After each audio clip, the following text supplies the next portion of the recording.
I moved forward.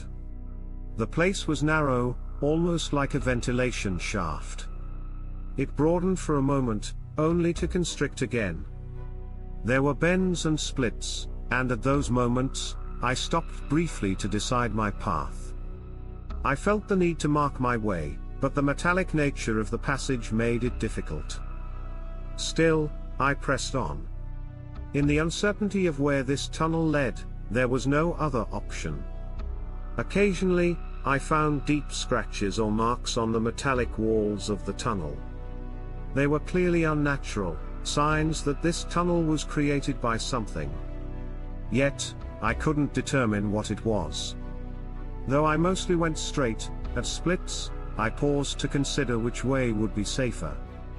However, most of the time, I simply trusted my gut and moved forward. In this place where the concept of time blurred, I kept moving. I wasn't sure how long I had crawled in this place.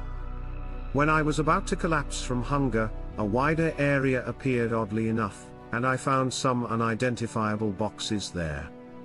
I had no choice. Before I fell from hunger, I opened one of the boxes with all my strength. There was something edible. It looked like a chocolate bar, and without a second thought, I bit into it. I couldn't taste anything specifically. I just needed to fill my stomach. It had a rich sweetness like chocolate with a slight taste of beans, which made me think it was a protein bar. Of course, I had no way to know exactly what it was, but it was enough that it could provide me with energy. As I ate, I felt my strength returning bit by bit. And so, I started to crawl again along the passage.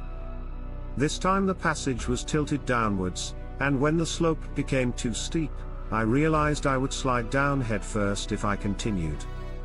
I tried to reverse, slowly crawling back up the narrowed passage. It was so hard. I should have reached the wider part by now. But I was moving too slowly. It's hard to describe the despair and fear that comes from such a situation. I wondered if I was hallucinating. No matter how much I crawled back, the wide room didn't appear, and it seemed like I had moved several times the distance I had crawled forward. In my dazed state, I closed my eyes and slowly crawled back, startled awake just as I was about to doze off. The passage in front of me was still the same. It was long and hard. The only sound was my crawling, and the fact that I was alone in this vast space suddenly felt very empty.